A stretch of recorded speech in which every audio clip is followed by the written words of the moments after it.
మీ అబ్బాయి ఒకవేళ ఒకవేళ ఒక అమ్మాయిని తీసుకొని వచ్చి హా, లవ్ మ్యారేజ్ చేసుకుంటాను, నేను నాకు ఈ అమ్మాయి నచ్చింది అంటే నీ రియాక్షన్ ఏంటి? చేసుకోరా అంటాను. వానికి ఇష్టం కదా, ఆ, వాని ఇష్టం ఉంటే అంటే ఓకే. లవ్ ఎందుకురా? అలా అన్నాను. ఇప్పుడు మాది అలా అయిందని అందరిది అలా అవుతుందని అనుకోలేం కదా, కొందరు మంచోళ్ళు ఉంటారు. యాక్చువల్లీ మ్యారేజ్ మనది ఇలా రాసి పెట్టుంది. యాక్చువల్లీ మ్యారేజ్ పైన పెళ్లి పైన నీ ఒపీనియన్ ఏంటి? చేసుకోవచ్చు మనం, ఇప్పుడు పెళ్లి చేసుకోవచ్చు, కానీ అండర్స్టాండింగ్ ఉండాలి. ఉమ్, ఒకటి, చిన్నప్పుడైతే చేసుకోవద్దు. ఉమ్, ఇప్పుడు మెచ్యూర్ ఉండదు మైండ్, మనం ఏం చేస్తామో తెలియదు. ఉమ్, కొంచెం ఇప్పుడు 16 years నుంచి 20, నిజంగా పెళ్లి చేసుకుంటే 25 years 26 years అప్పుడు చేసుకుంటే మనకు అన్ని తెలుసుంటే మనం ఏది తప్పు ఏది రైట్ అనేది మనకు అర్థమవుతుంది. ఎవరు ఏంటనేది కూడా అర్థమవుతుంది. అర్థమవుతుంది అప్పుడు ఎవరితో మనం ఏం మాట్లాడాలని అర్థమవుతుంది. మ్మ్. ఈ చిన్నప్పుడు చేసుకొని మనం ఎవరితో మాట్లాడినా తప్పే, మ్మ్. లేకపోతే ఇలా ఇలా ఉంటాయి కదా, మ్మ్. అప్పుడు తెలీదు. చిన్నప్పుడు మైండ్ ఎలా ఉంటది, మ్మ్. ఏది చేసినా మనం కరెక్ట్ అని మనకు అనిపిస్తుంది, మ్మ్. అంటే ఎదుటి వాళ్ళకి అనిపించదు. అవును. నేనైతే చెప్పేది 26-25 years అప్పుడు పెళ్లి చేసుకోండి, లవ్ అయినా అరేంజ్ మ్యారేజ్ అయినా. ఏదేమో అప్పుడు కరెక్ట్ ఉంటారు, విడిపోయాల్సిన ఆలోచన కూడా రాదు. వచ్చినా కూడా ఏదైనా వీళ్ళతో ఉండాలి అనిపిస్తుంది. ఓకే. యాక్చువల్లీ నా ఇంటర్వ్యూస్లో ఒక ఆనవాయితీ ఉంది, ఏంటి టాటూస్ గురించి అడగడం. ఇవన్నీ టాటూస్ ఉన్నాయి నాకు. నా ప్రతి ఇంటర్వ్యూ ఉంటుంటే ఆ, కొన్ని ఇంటర్వ్యూస్లో బాగా జనాలు కనెక్ట్ అయ్యే టాపిక్ నాకు నీ టాటూస్ చూస్తుంటే నా కళ్ళు అటే వెళ్తాను, ఇందా నుంచి నేను అదే చూస్తాను. ఈ వాచ్ పెట్టుకున్న దగ్గర అయితే మొత్తం ఏదేదో కొట్టేసినట్టు అనిపించింది. ఆ, ఇది అప్పుడు టోనీ పేరుండే, ఇది చూపి. ఇక్కడ టోనీ పేరుండే, ఓకే, దాన్ని ఏం చేసావు? ఫ్లవర్ వేపించారు. ఫ్లవర్ వేపించిన తర్వాత అమ్మో ఇంత పెద్దగా ఉంది, రిమూవ్ చేపిస్తున్నాను. ఓకే, యాక్చువల్లీ రిమూవ్ చేయి. ఇదేమో లిరిగంది, ఇది నార్మల్ గా స్టార్, నార్మల్ గా స్టార్. అప్పుడు ఆయనకి ఏ రాలేదు స్టార్, దాన్ని కూడా ఏదో గీకినట్టుంది. గీకలేదు, ఆ, కరెక్టే, అది స్టారే, కావాలని చూసుకోండి, ఓకే. ఏది గీకలేదు. ఓకే. అదే టాటూ వేయడానికి ఏ రాలేదు ఆయనకి, ఆ, ఏ రాకపోతే ఓరియో ఏదో ఒకటి వేసేయరా అని. అప్పుడు బాగా ఇష్టం నాకు టాటూస్ వేసుకోవాలి అది అని. ఇది? ఇది నార్మల్ గా మా ఫ్రెండ్స్ ఉంటారు 6 members, ఉమ్, ఇక్కడ ఎస్ ఉండే, సిరి అని సుచి అని ఇలా మా ఫ్రెండ్స్ ఉండే. ఉమ్. ఈ ఎస్ చూసి ఎవడో అనుకోని నా కామెంట్, ఎస్ అంటే ఎవడి పేరు పెట్టుకున్నావు, అమ్మ ఏంట్రా చర్రా ఇది ఎస్ దానికి కూడా ఎవరో ఏమని అంటే అది మార్చేస్తావు వెంటనే. అంటే మార్చేయడం కాదు, ఆ. ఎందుకు ఈ గొడవ మనకి అవసరమా అంటే, మా ఫ్రెండ్స్ నా నుంచి విడిపోయి 2 years అవుతుంది. ఓకే, వాళ్ళు కూడా ఎందుకు? యాక్చువల్లీ ఏంటంటే మా ఫ్రెండ్స్ సైడ్ డాన్సర్స్ అన్నమాట, యూనియన్ ఓకే. డాన్సర్స్. వాళ్ళే నాకు అన్నీ అప్పుడు ఎంతమంది? ఇద్దరా?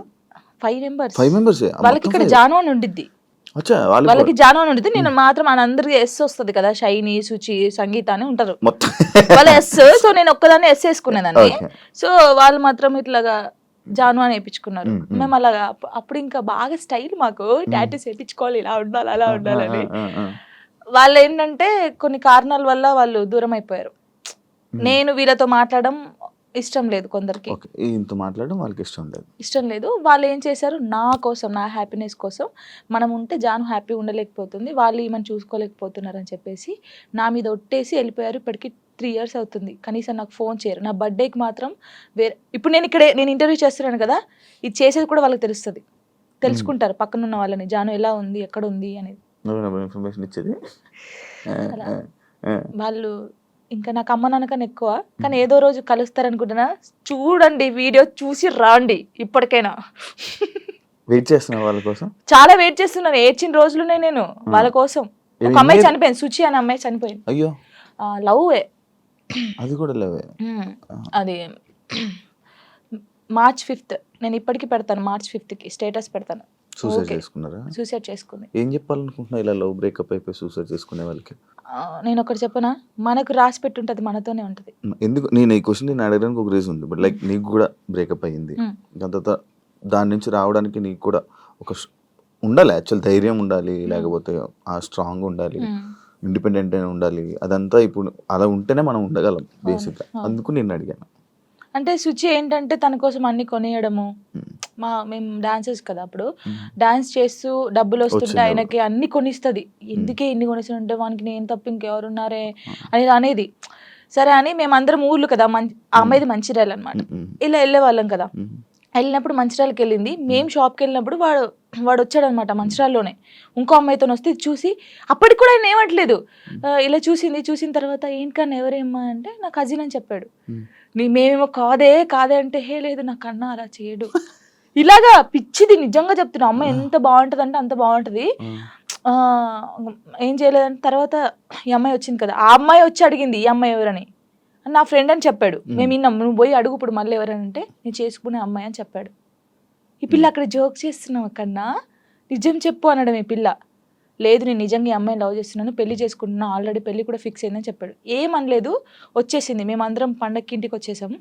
ఏమో ఒక్కతే హైదరాబాద్ రూమ్లో ఉంది, పురుగుల మందు తాగేసింది. 6 days వరకు రూమ్లోనే ఉంది. ఓనర్స్ వచ్చి స్మెల్ వస్తుందని చూసిన తర్వాత మేము వచ్చాం. ఒక్కొక్క కాలు ఇంత అయిపోయింది. అయ్యో, ఇలా ముట్టుకుంటే ఇలా చాలా దారుణమైన సిచ్యువేషన్. అసలు ఎవరికీ తెలియదు. ఇలా చాలా మంది అవుతున్నారు కానీ ఎవరికీ తెలియదు. నేను చెప్తున్నాను కదా, కానీ నేను ఒక్కటే నిజంగా చెప్తున్నాను, ప్రేమించండి, ప్రాణం కన్నా ఎక్కువ ప్రేమించండి. దక్కట్లేదు అన్నప్పుడు చచ్చిపోవాల్సిన అవసరం లేదు. నువ్వు నిజంగా ఆయన ప్రేమిస్తే అమ్మాయినా అబ్బాయినా లైఫ్ లాంగ్ ఆయన కోసమే నిల్చొని ఉండు. పెళ్లి చేసుకోకు ఎవరిని, తనను చూస్తుండు, వన్ సైడ్ లవ్ చేయి. నీకు అయిన ఇష్టం ఉంటే, తనకు నువ్వంటే ఇష్టం లేదు కానీ నీకు తనంటే ఇష్టం ఉంది అనుకో, హ్యాపీగా ఇలాగే ఉండు. తనని తలుచుకుంటాడు, ఏదో ఒక్క రోజు తనకు అర్థం అవుతుంది కదా, అప్పుడు తను ఫీల్ అవుతాడు కదా, నీ అమ్మాయి ఇంత మంచి అమ్మాయిని మిస్ అయ్యాను ఏంది అని. నేను అనేది అదే. ఒక్కటి చెప్తాను శివ గారు, మనం కాళ్ళు ఏళ్ళు పట్టుకుంటూ వచ్చే ప్రేమ ఎప్పటికీ ఉండదు. వాళ్ళకి ఇక్కడ నుంచి వస్తేనే ప్రేమ అది ఉంటది. నేను నిజంగా చెప్తున్నాను, ఏదైనా రాత బట్టే, రాత లేదు ఏది లేదు అంటారు కానీ రాత ఉంటది. ఒక మనిషి కలవడానికి రాసి పెట్టుంటేనే కలుస్తారు. అది రాసి పెట్టుంటేనే వాడు మన పక్కకు ఉంటాడు, మనతోనే ఉంటాడు. మనంతలు మనం బలవంతంగా వెళ్ళి తెచ్చుకుంటే మధ్యలో ఏది రాదు. ఇప్పుడు నేనున్నాను, మీకోసం ఒక అమ్మాయికి చెప్తాను, శివగారు మిమ్మల్ని బాగా లవ్ చేస్తున్నారు, ప్లీజ్ రాండి అంటే నా మాటని వస్తుంది. వచ్చేస్తాను.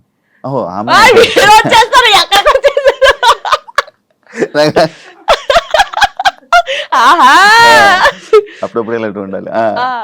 అలాగా ఒకరు చెప్తే వచ్చే ప్రేమ కాదు, మనం బతిలాడితే వచ్చే ప్రేమ కాదు, ఇక్కడ నుంచి రావాలి. వస్తుందని వెయిట్ చేస్తాను. అవును,